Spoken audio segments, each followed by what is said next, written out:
The Milgram Experiment by Harley Hahn. This experiment is showing how people can be so obedient to a person. Even the thing that they are doing is hurting people.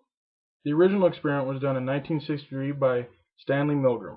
He was a psychologist and wanted to conduct an experiment that focused on the conflict between obedience to authority and personal conscience. It really shows how people can be so obedient to a higher person even though someone else is getting hurt or even killed.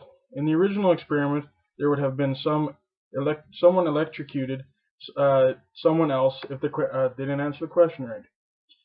The person who was asking questions would ask the professor if the person was alright sometimes. And also the teacher, which was the person, would ask the professor if the professor takes full responsibility. The professor would say yes, and the teacher would continue because his conscience would be left alone, in a sense, because it's not their fault if something happened.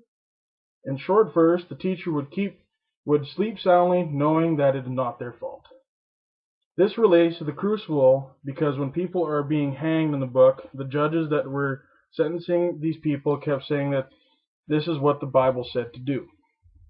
They all depend on religion so much that they are all blind that the Abigail and all the girls are tricking the whole town into killing everyone they don't like. If everyone would take a hold of their own mind and not depend on what the Bible says, they would have saved a lot of people's lives and got to the bottom of the whole lie at the beginning instead of killing innocent people against their own will. So to wrap it all up, the town could have saved if people would have stepped away from religion and listened to themselves. They would have saved a lot of people. The same goes for the Milgram experiment because if the teacher would have stopped and thought about what they were actually doing, they would have saved the person that was getting electrocuted. Thank you.